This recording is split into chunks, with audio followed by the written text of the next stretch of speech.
of protesters. Demand alone cannot solve the problem. We need to take action. Alleged coup. Tinubu must be open to Nigerians. Explain sudden sack of service chiefs. ADC. Everything is secrecy. They will not tell you. How would they tell you? Nobody have any. They don't have anything to explain to you. Niger Governor Bago admits they lied about paying graduates 500,000 to attract investors. They are admitting now. Osun Police Command arrest 12 suspects cultists after attack in Iragbejo, Obodo. Only cultists you catch. You can never catch terrorists. Nor Fulani herdsmen. The only cultists in the sea. Amnesty International demand immediate release of student activists arrest for criticizing Niger Governor Bago. You see, just because you criticize the governor, they arrest you. That is Nigeria for you. That is the zoo for you. That is the zoo. A country that is not supposed to see the light of the day. NNAMDI KANU defense team decries denial of fair hearing, lists irregularities in court proceedings. Let's go and see the content of this one 13 hours ago, because these are informations that Biafrans must have handy. We must know what is going on, what is said, and why they are being said. So we will not allow anybody to push any lies against us, and we watch them and hear what they say. NNAMDI KANU defense team decries denial of fair hearing, lists irregularities in court proceedings. We know it. We are not Nigerians. We will never be. They should continue with their illegal country, continue with their illegalities, and while we watch them and see, watch them and see, they will never ever succeed in all those lies that they are pushing around. Let's see. The defense maintains that Kanu request for time to study his files was a constitutional demand under Section 36(6)(b) of the 1999 Constitution and not a ploy to stall the trial. The Global Defense Consortium of the detained leader of the indigenous people of Biafra, IPOB, NNAMDI KANU, has accused the Federal High Court in Abuja of continued bias and denial of fair hearing, following what it described as fresh irregularities during Friday's court proceeding, presiding over the Justice James Omotosho. In a statement released on Friday by Barrister Onyekachi Ifed, after the sitting, the defense consortium said the event of the day once again exposed the structural injustice and procedural violation that have marred the ongoing trial. According to statement, Kanu informed the court that his legal team had been disengaged only a day earlier, and that Thursday, being a non-visitation day at the DSS facility where he is detained, made it impossible for him to receive his legal files. His special counsel and his brother, who usually deliver such materials, are both reportedly in government detention. The defense maintained that Kanu's request for time to study his file was a constitutional demand under Section 36(6)(b) of the 1999 Constitution and not a ploy to stall the trial. Kanu also sought an extension of his legal and medical consultation days from 3 to 5 per week. Justice Omotosho reportedly granted his request, but claimed the defendant had failed to utilize earlier opportunities for consultation provided by the court. The defense, however, faulted the claim, arguing that it was unreasonable to compel a defendant in a capital offense trial to begin his defense after only 3 hours of consultation. they described the move as perverse and contrary to the principle laid down in Abacha versus State 2002. The statement further alleged that the DSS continued to bog Kanu's privilege conversation with his lawyers in violation of Section 35 and 36 if the Constitution and Rule 14 of the United Nations Basic Principles on the Rule of Lawyers. The defense team said Justice Omotosho dismissed that he vacated his courtroom to allow Kanu meet his lawyers, amounted to a confirmation that fair hearing had already been violated. The defense team said Justice Omotosho admission that he vacated his courtroom to allow Kanu meet his lawyers amounted to a confirmation that fair hearing had already been violated. Definitely. Once a breach of fair hearing is established, the court is bound to terminate proceedings. The statement said, citing Madukalo's versus Ikem Delim 1962 and Chukwu versus Government of Gongola State 1989. Despite this, the judge reportedly insisted that no evidence that had placed before him to justify halting the case, a position the defense described as illogical, given that a pending motion challenging the court jurisdiction remained unheard. The defense team also expressed concern that the court had yet to address the application to facilitate the appearance of defense witnesses from the United States, Kenya, the United Kingdom, and Ethiopia.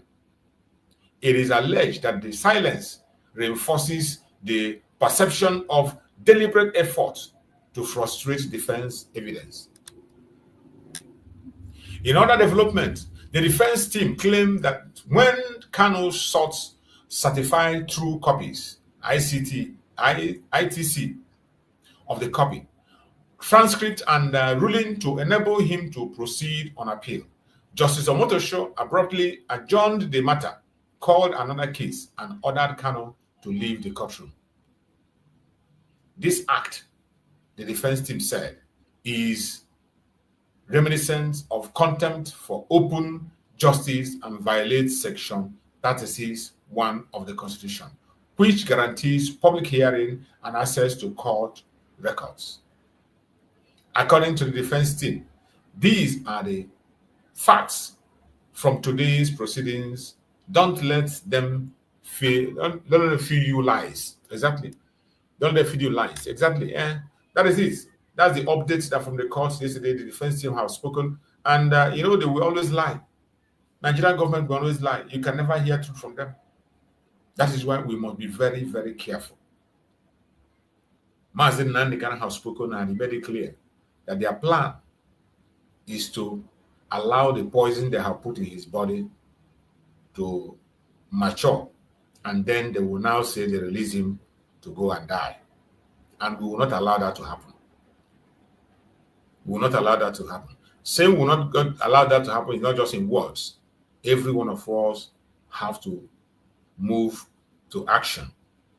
Move to action, speak in your own way. Make sure you get involved and speak wherever you find yourself, wherever you are. Every one of us must continue to add our voice. We must continue to add our voice. Speak so that you'll be heard. Don't say they will not hear you. Don't say they will not listen.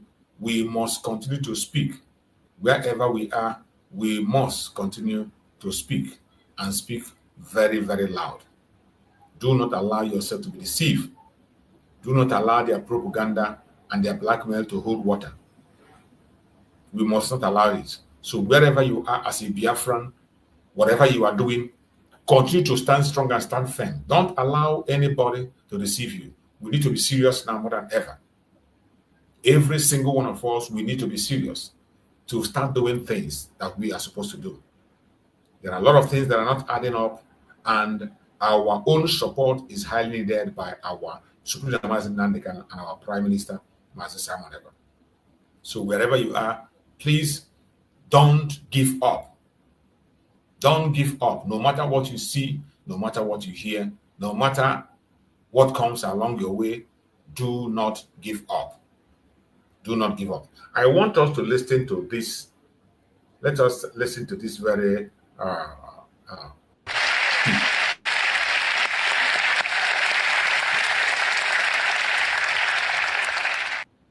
Some of you might know this lady. This is DJ Switch. She's a Biafran also. She was the one that videoed the NSARS saga. She was the one that videoed the NSARS attack live. She was transmitting it live on that very day. And since then, they have been chasing her around to eliminate her, but they could not be able to succeed. She's a Biafran. She's a Biafran also. They have been chasing her around to eliminate her, sending assassination attack to her, but they couldn't solve. This is the speech she released on the day of that day of mass NNAMDI KANU protest, which was the day of NSARS. So the speech she made. Let us listen to that speech. Good morning. I've often heard that it is best to start these types of talks with a joke to make you people feel comfortable and relaxed. And so I have no such plans. What I do have, though, is a clip from a live recording I made on the 20th of October, 2020. Please, viewer discretion is advised.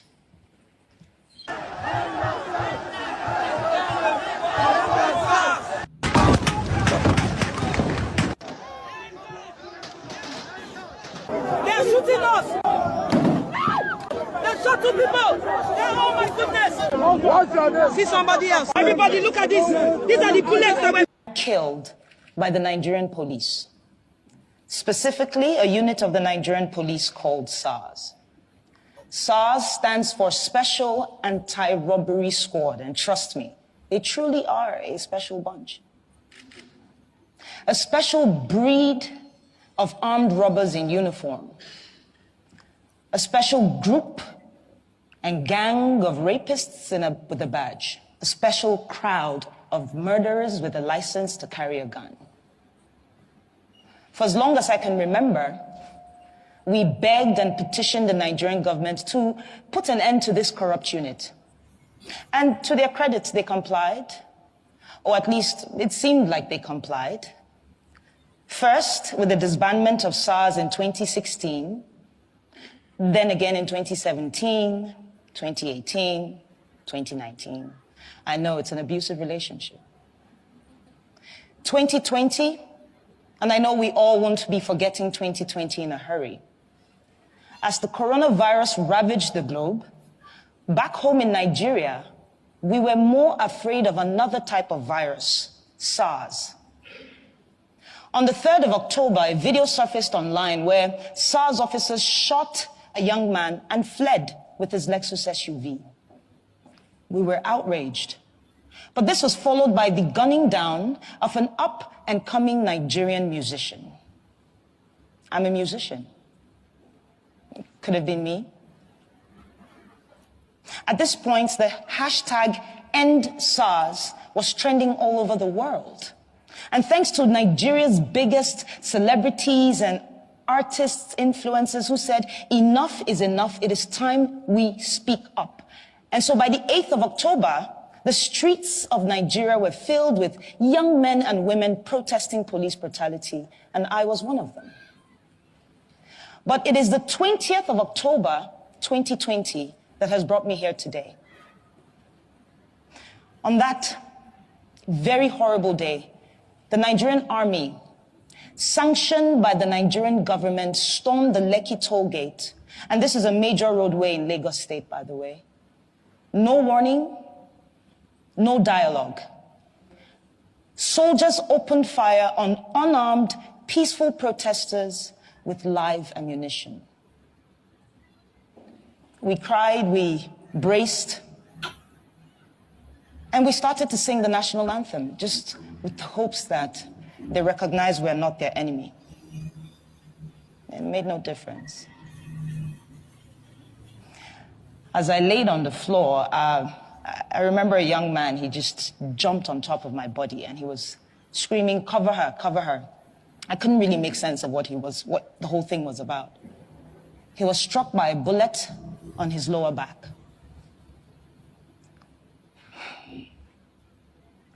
I genuinely believe he saved my life, and I don't even know who he is.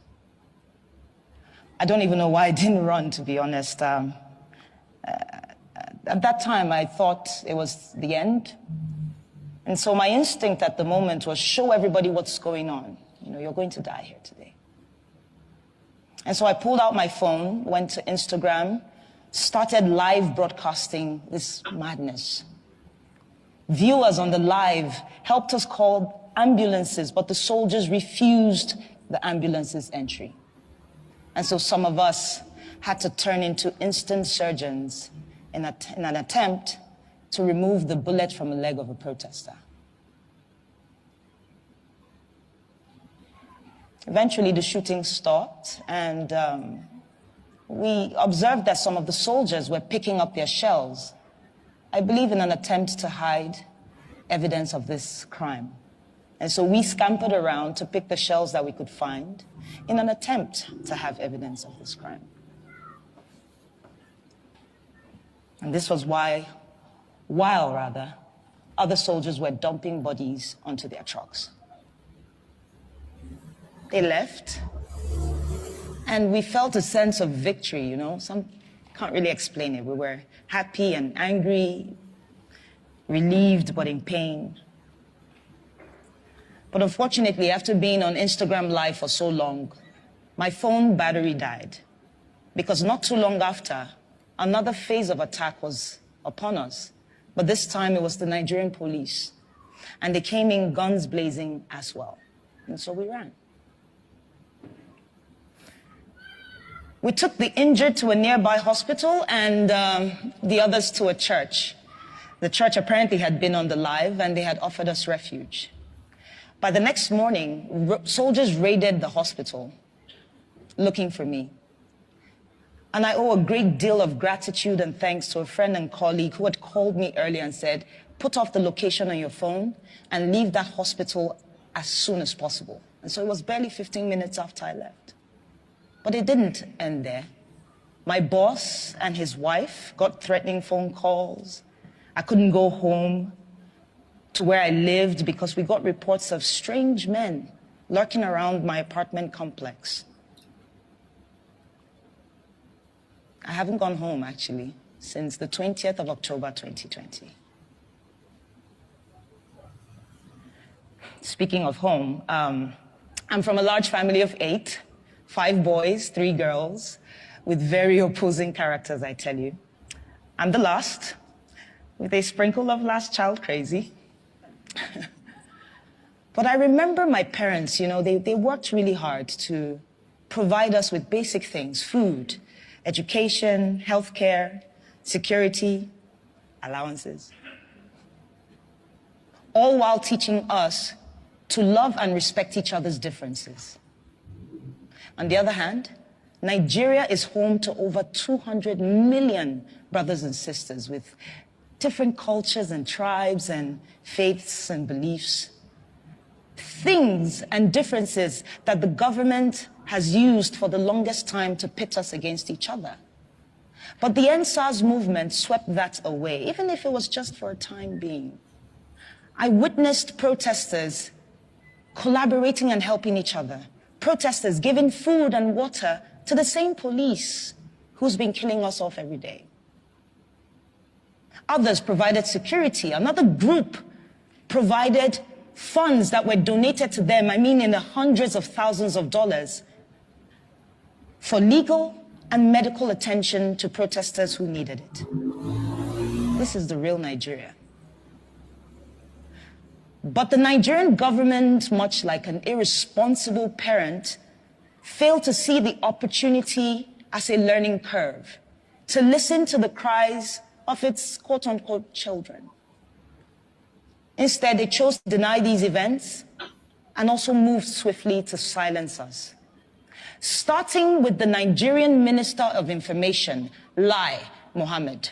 And yes, you heard me right. The Nigerian Minister of Information, our very own spin doctor, Yeah, his first name is Lie. It's inevitable, right? The pun is begging me. Lie called the shooting a fabrication of a massacre without bodies. He said I was a purveyor of fake news with the intent of tarnishing the nation's image, that I am a terrorist, amongst other things. The Nigerian army called the shooting fake and that I had made the whole thing up with a green screen. Yes, I have plans of heading to Hollywood after this speech.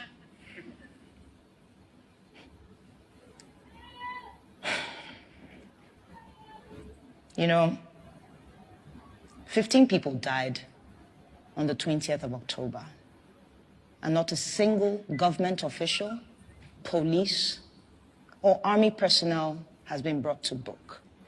15, at least, all while singing the national anthem. As an artist and a DJ, I listen to music a lot, all the time. And I'm reminded of the legend, the artist, Fela Anikulapo Kuti. He was known for speaking truth to power with his art. And I'm reminded of his 1977 song titled Zombie. Here, Fela likens the Nigerian military to mindless zombies following idiotic orders. It was relevant then, it is relevant today, and it most likely will be relevant tomorrow, in the future. The same future that they say is in the hands of the leaders of tomorrow. But what we have tomorrow are recycled leaders of today who have failed to provide an enabling environment for young leaders to thrive and contribute. No, but they chose instead to kill us all off, one by one. This might sound outrageous to you, and you might wonder why. And I'll tell you. Our leaders are afraid. It's as simple as that. They're afraid of a thinking, an innovative, a collaborative, and a working Nigeria. They're afraid of every young Nigerian who, against all odds, have made it for themselves. They are afraid of a me, the coconut head generation, as we like to call ourselves. We're hard-headed, we're not easily deceived by propaganda, and we stand up to our oppressors. And while we may not do this all the time because wahala no dey finish, as we like to say back home, I think there's a Nigerian in the crowd. Well, what it means, though, is that the problems never end. And while I understand that we have to take a break to put food on the table, to at least secure our mental health, know this. Corruption, tyranny, abuse of power do not go on a break. And so today I'm choosing to use my voice and my talent to push for the things that we ought to have.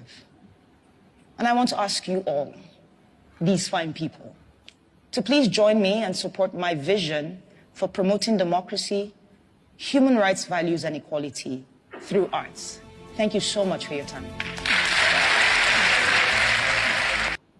That was a very, very wonderful and emotional speech by our sister, DJ Twitch. Very, very emotional and wonderful message of EndSARS that she delivered. And you have heard what she said there, describing Nigerian government. And she made it clear that these people will never change. Tyranny, they never go away. These terrorists, they will always be there. Bad governance, fraudsters, they will always be there in Nigeria. You can't run away from them. The only thing we have to do is to take actions. But it's unfortunate that some people think that this business is business of the Biafrans. Some other region think it's about Biafrans, that they will not talk. But you forget that in EndSARS, they shot at you too. EndSARS was not about Biafrans. Even though this lady that is speaking is a Biafran. And they pursued her, they chased her, they declared her wanted. Since then, she has been on the run. She's exiled for bringing out the video of what happened in EndSARS. for transmitting the video of the attack on NSAS. That is the crime she has committed, that she remained exiled. You can imagine. And the funny thing that today, the person that ordered that shooting today is the president of Nigeria. The person that ordered that shooting, that was never be investigated, was never brought to book, that they refused to report. It was CNN that had to report it. All the Nigerian media refused to report it. It was after the CNN reported it and showed it that some of them begin to have the knives to show it. The man that ordered that very shooting that day, through the direction of the British, because after that criminal woman, that criminal woman, that fraudster that the British sent to Nigeria at that time was there. When she visited Tinubu, after she visited Tinubu, then the military opened fire. And there was Supreme Mazen Nnamdi Kanu warned because he was online that day. It is even, they still spoke about this very NSAS is one of the things they are charging Mazen Nnamdi Kanu for. You can see, they have the gut to charge Mazen Nnamdi Kanu about the issue of NSAS. But the man that ordered the shooting of the 15 innocent people that were singing the national anthem with their flag in their hand, people that has flag in their hand, singing national anthem, they were shot in cold blood. The man that ordered the shooting today is relaxing in Asarok as a president. And meanwhile, they still have the nerve to bring the case of Mazen Nnamdi Kanu of encouraging NSAS. And look at the person that participated at that NSAS speaking, still in exile, running for her life. Nobody has been held accountable for that 15 lives that were lost till date. And people have just forgotten so soon. They are just forgotten. The only people that never forget and are bent on finding solution are the Biafrans. We are the only people seeking for solution. Every other tribe, they are busy gossiping, busy blackmailing, busy with their envy and jealousy. But in terms of solution, only the Biafrans are focused on solution.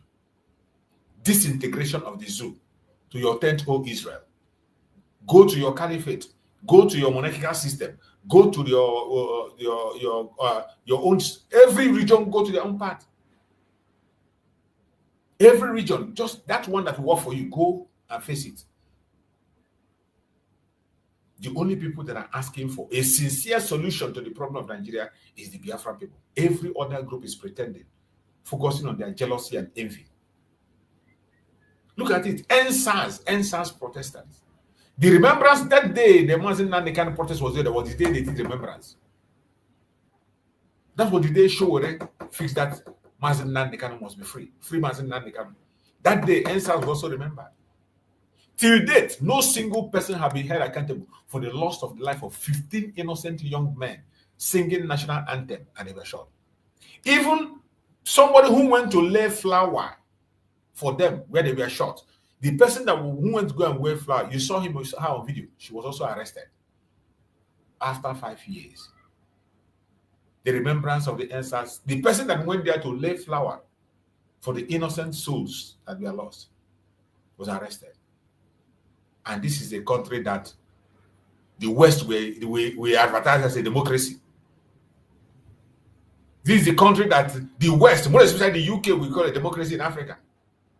God forbid. If that is what democracy is all about, we don't want it. We don't want to be part of it. If democracy is what we have in Nigeria today, I don't want to be part of it. Mad people everywhere. Favora, you're welcome. Favora, you're there. I can see you, Favora. Can you hear me? If you can hear me, unmute yourself. Let's hear you. Favora, is that Favora or Favora? Unmute yourself and speak to us. Favora, unmute yourself. You're muted. Favora, is that Favora or Favara? Unmute yourself and speak to us. You were here yesterday, the same thing. I called and you could not be able to come up. You couldn't be able to unmute yourself, and today the same thing. Brother Chooks, yeah, good morning, my friends. Okay, yeah, we appreciate you are doing a great job. Yeah, it's not easy.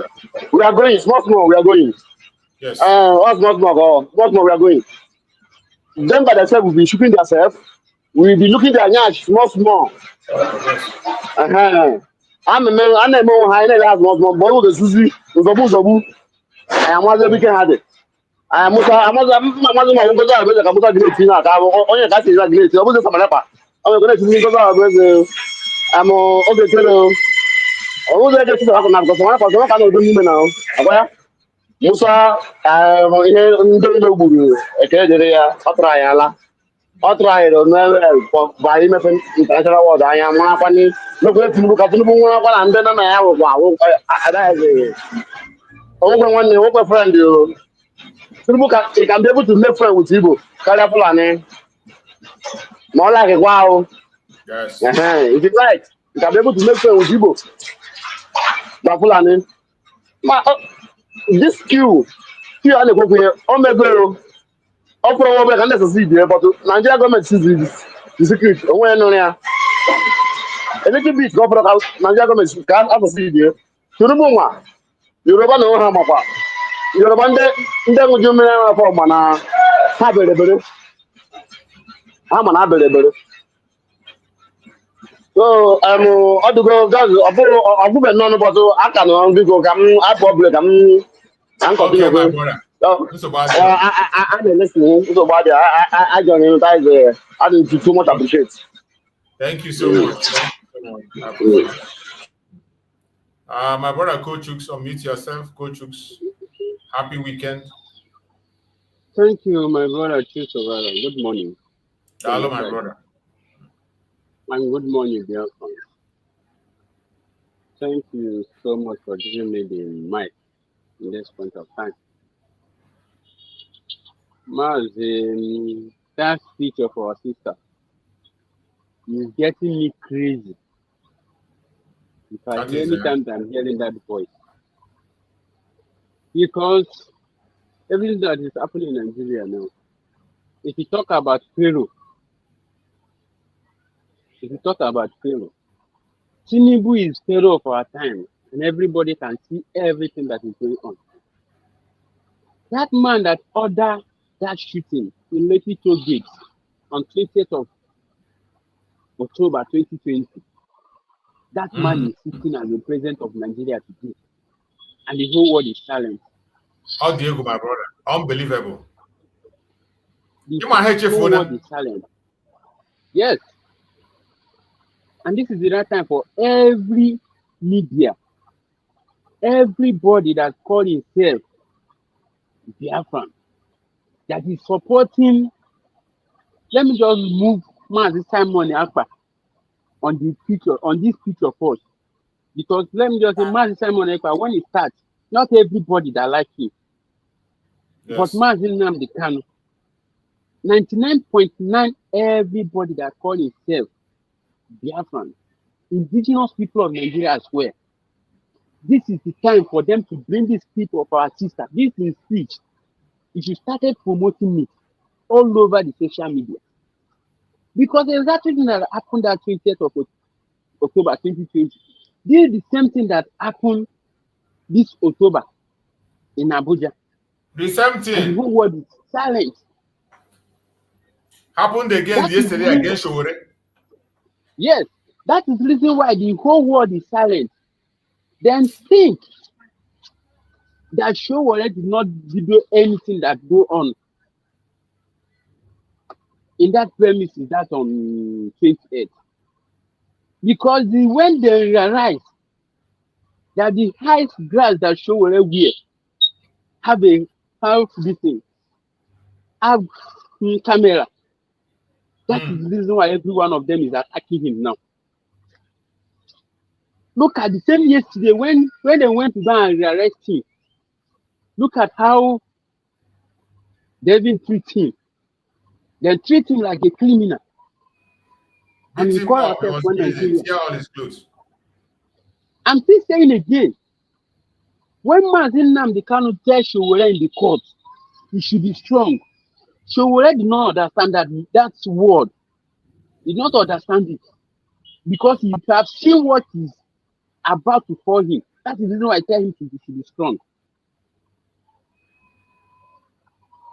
And this is the time everybody that believes what NNAMDI KANU is fighting for, This is the time for every one of you. Go and look for this speech of our sister and play it every day by day, because Nigerian media are not going to promote anything that concerns freedom here in Nigeria. They are not going to make it open at all. Clean of Christians that come out.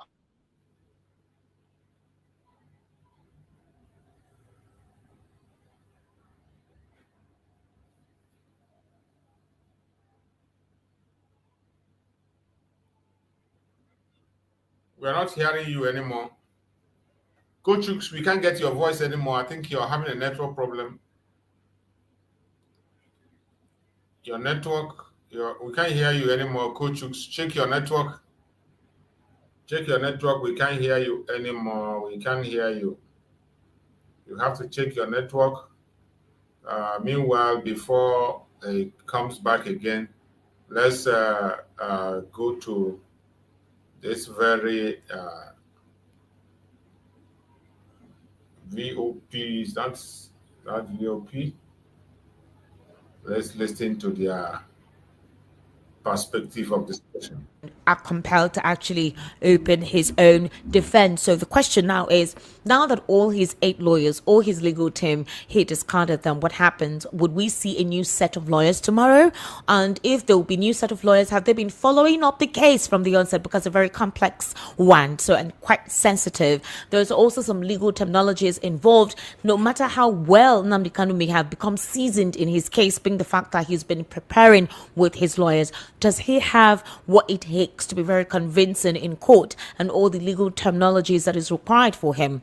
Other legal practitioners believe it's a very dangerous one that he has actually embarked upon by discarding his lawyers. Well, there are different talks about why he discarded his lawyers, the entire legal team. There are talks that the team is facing a disciplinary panel. We don't know why, but based on what Omoyele Shore's lawyer said today, Chema Innocent interviewed him at 12 o'clock. So what does that imply? Why would they be facing a disciplinary panel now that they actually have work to do with their opening of defense? Also, NNAMDI KANU's older lawyer, that is Aloy Jamako, still within the detention or the custody of the police. Why should it take more than 24 hours? Omoyele Shore was also arrested today. The police has actually said the reason why they arrested him is to balance the equation, because those who were in the custody were in areas where they were asked not to be. That is, in the areas that they had marked that the court letter had ordered that they must not converge for the protest, and that was why those ones were taken into detention.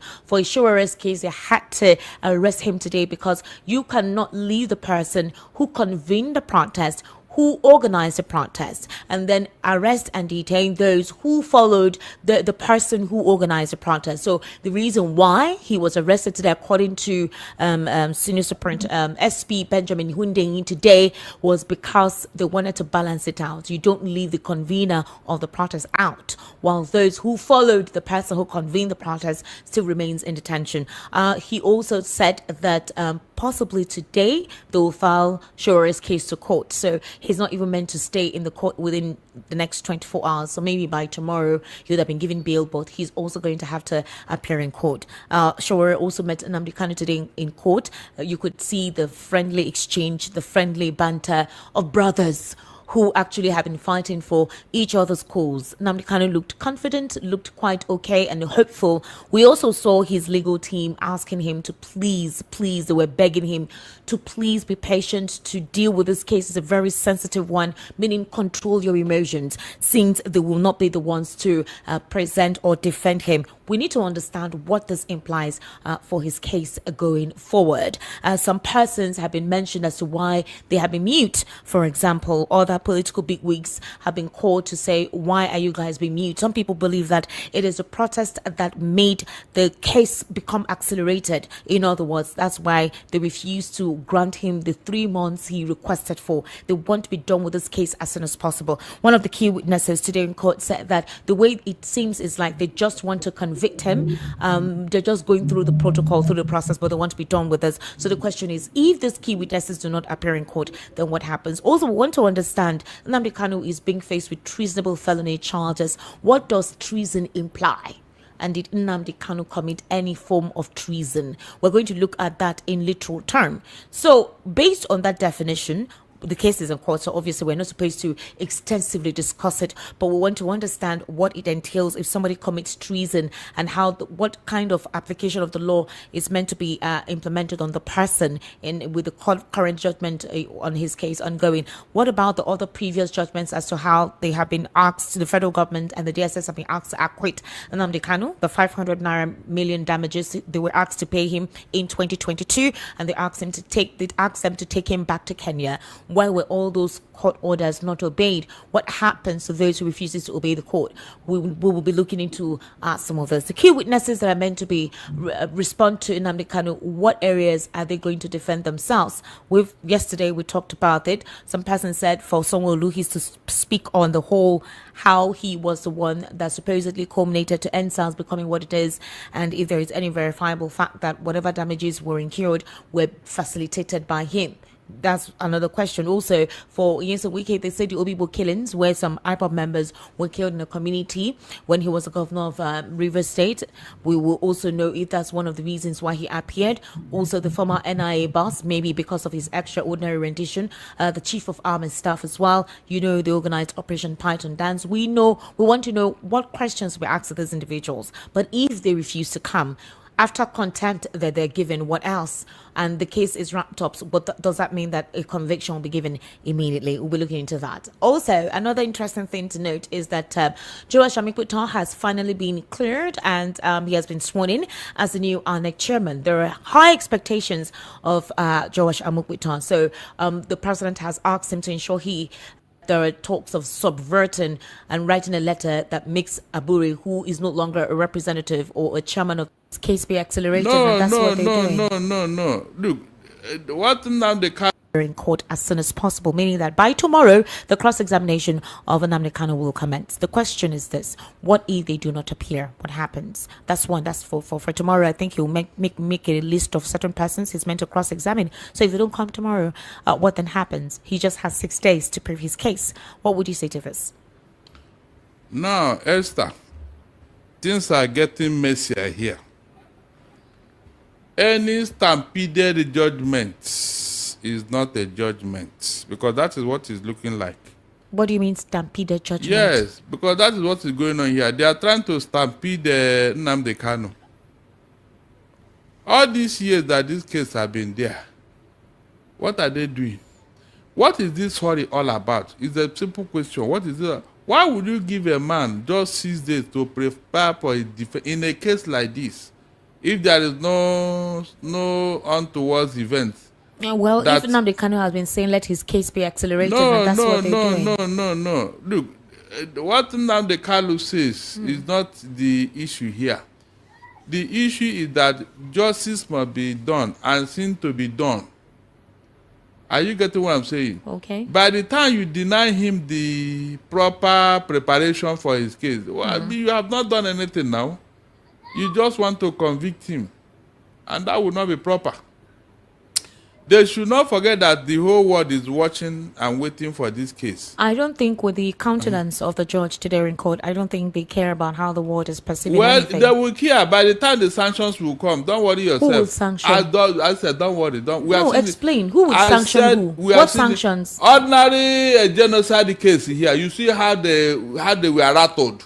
Okay, so you think there will be sanctions? They started going to US to go and do damage control. If there was going to be sanctions, shouldn't that have happened all this while that NNAMDI KANU has been in detention? If there was going to be international they want sanctions, to see if justice will be done. That is it. It's after the case has been adjudicated upon that people will now look into the matter. So you think there will be sanctions because of one person by the UK or the US? Yes, if they can take a closer look at this genocide case. Why wouldn't they take a closer? If they were interested in NNAMDI KANU's case, would have been hearing talks about it from them in the media, in the press, with their own media as well, like the genocide case. The principle of sovereignty will not allow them to do what you are suggesting. Okay. The sovereignty of the states will not allow them to come in and start. They will wait. If you have done what is not right, they will sanction you. That is what in fact, the UN have written 3 letters concerning NNAMDI KANU to Nigerian government. It's on record. So if at the end of the day, proper things are not done, you think they will just clap for Nigerian government for what they have done? No. More so when NNAMDI KANU is a UK citizen.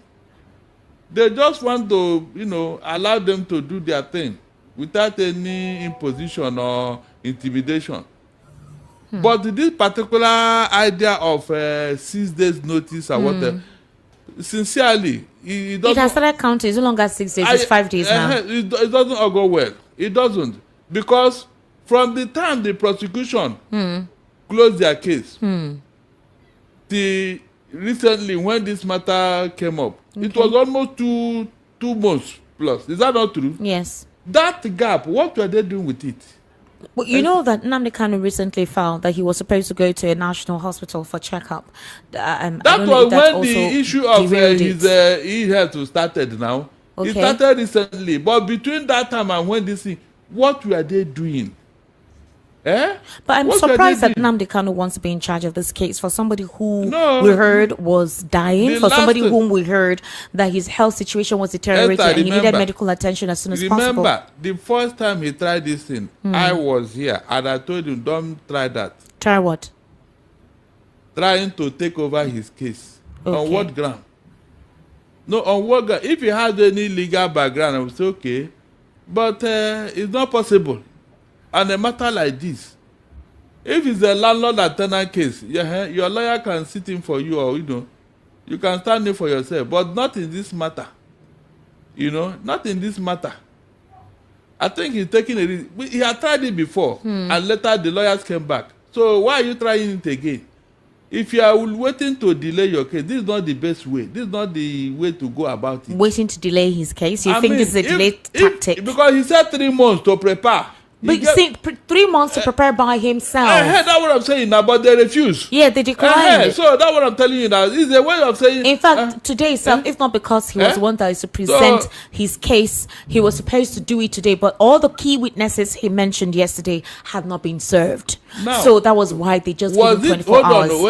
Hold on. Was it NNAMDI KANU that invited these witnesses or his legal counsel? I don't know exactly. Immediately after NNAMDI KANU met with his legal counsel yesterday at Court 7 in Abuja, because that was where they started with their strategic conversation. They didn't do it at the DSS custody.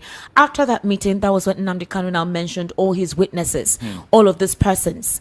After he mentioned them, he's to appear in court today, which he did. He presented all these persons and defended the reason why they needed to come appear in court. So the court has agreed to these persons he has called out as witnesses to come to court. In other words, they have been summoned and they must come. All of their letters have been written and dispatched. What we don't know is if these persons will come, specifically for 7 governors who have immunity. If they do not come, then what happens? Barrister Tunji says just contempt, nothing more. How will this affect his case? No. If they may not refuse to come. If they are subpoenaed. Yeah. And there's another subpoena that will follow. What subpoena order in 6 days? Remember, he has just 6 days. Yeah. Good. If they now refuse to come, okay, the court will now order them to come to court because yes, their witnesses or testimony is needed. Okay. They cannot say no. This is a question of what? Law. You must obey and abide by it. There are some cases that the court will force you to come to testify. They will force you, even though you are at liberty. And to make corrections here, most of the people are serving governors. The serving governor, immunity does not stop you from coming to testify. Immunity stops you from being a defendant in a court case. That is, nobody can take you to court as a sitting governor or president or governor. Nobody can take you to court.